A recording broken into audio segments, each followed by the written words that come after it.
vie pour le Seigneur. L'apôtre Paul pouvait dire, Christ est ma vie, la mort m'est un gain. Sa vie n'avait aucune valeur pour lui-même. La Bible dit, il n'avait point craint la mort. Non, leur vie ne représentait rien du tout. Lisez l'histoire des apôtres, comment ils sont morts. Il y en a qui sont morts sciés, il y en a qui sont morts brûlés, il y en a qui sont morts cloués, crucifiés de manière renversée. Mais quand on les a menés à ces endroits, ils chantaient. Il y a même un apôtre, semble-t-il, qui a dit, Père, je te rends grâce parce qu'enfin est venu le temps où tu me juges digne de mourir pour toi. Jesus, où sont les hommes capables de se sacrifier à ce point par amour pour Dieu? Et lisez l'histoire des martyrs. Quand on les prenait, on les attachait dans des poteaux, des potences. On mettait de bois, on y mettait de feu. Ils étaient brûlés, ils chantaient des louanges à Dieu. Il y en a qu'on jetait dans des harems, des fauves, des lions, des tigres, des bêtes féroces qui les déchiraient en petits morceaux. Mais quand on le prenait pour aller les jeter, ils chantaient de louanges à Dieu. Seigneur, je te loue, car tu m'as trouvé digne de mourir pour toi. Seigneur, je te loue. Quel jour de gloire! Le Saint-Esprit m'a dit, Ken, si des êtres humains comme ça n'avaient pas peur de la mort, penses-tu que le Fils de l'homme avait eu peur de la mort? Le Saint-Esprit me dit non, il y avait autre chose de plus intense que ça. Et c'est alors qu'il m'a amené à la croix. Je retrouve Jésus à la croix. On le crucifie, on le cloue, on le met une couronne sur sa tête, une couronne d'épines, on l'insulte, on crache sur lui. Et puis à un moment donné, on a comme l'impression que le Fils de l'homme perd le contrôle. On a comme l'impression que le Fils de l'homme panique. Quelque chose se passe que personne ne sait expliquer. Et le Fils de l'homme s'écrie, Eli, Eli, lama sabachthani. Mais il y en a qui pensent qu'il appelle Eli, il prie. Et les gens ne comprennent pas. Mais il voulait tout simplement dire, Père, Père, pourquoi m'as-tu abandonné? Le Père était en train d'abandonner le Fils. Le Père était en train de se séparer du Fils. Frère, vous savez ce qui s'est passé en ce moment-là? Jésus, depuis l'éternité les plus anciennes, il a vécu dans la plénitude de Dieu. Il n'avait jamais rien vécu d'autre que la présence de Dieu. Il aimait tellement la présence de Dieu. Et même quand il était sur terre, la Bible dit qu'à lui habita corporellement toute la plénitude de la divinité. Il était constamment dans la plénitude de Dieu. Et il aimait la présence de Dieu. À chaque fois qu'il en avait l'occasion, la Bible dit, quand le Fils se retirait sur la montagne, il était seul dans la présence de Dieu. À chaque fois qu'il en avait le temps, il allait dans un endroit isolé. Il passait du temps dans la présence de Dieu. Il aimait tellement la présence de Dieu qu'il aurait tout donné pour rester dans la plénitude de la présence de Dieu. Il n'avait jamais vécu autre chose que la plénitude de Dieu.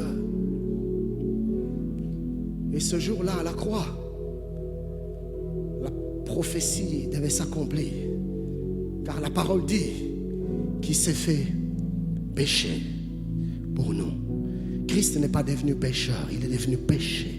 Il est devenu impureté. Et en ce moment-là, à la croix, à ce moment exact où le Christ devenait péché pour l'humanité, afin que la colère de Dieu qui devait juger le péché tombe sur lui. En ce moment-là, le Père qui devait s'asseoir sur le trône du jugement pour briser la condamnation du péché, pour frapper, pour déverser sur Christ la coupe de toute sa colère. Quand Christ devenait péché, le Père a changé de rôle.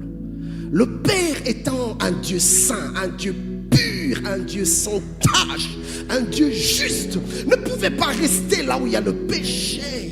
Frère, si Dieu s'est détaché de son propre Fils à cause du péché, ne pense pas que la présence de Dieu demeurera en toi en vivant dans le péché. Non!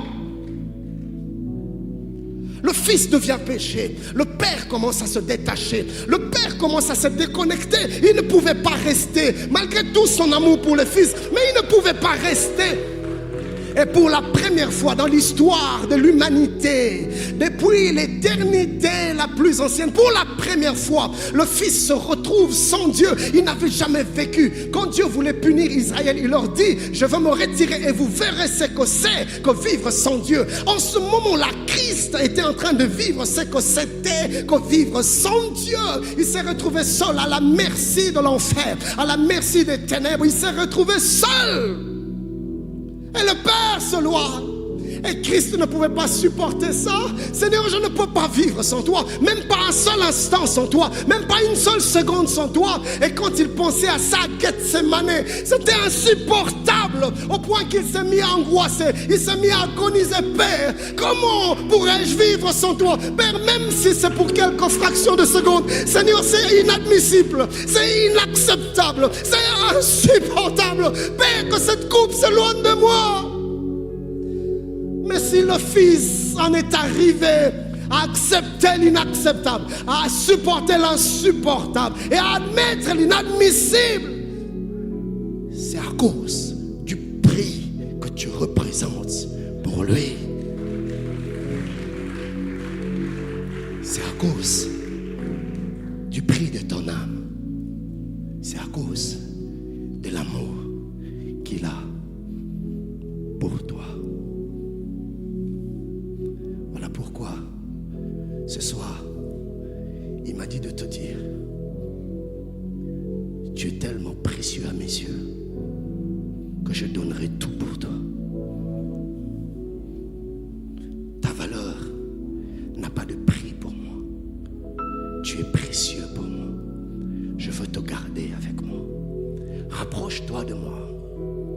Le matin, à midi, le soir, je te veux dans ma présence. Je te veux dans mon intimité. Je veux t'avoir avec moi. Tu es si précieux pour moi. Où es-tu ce matin, ce soir plutôt?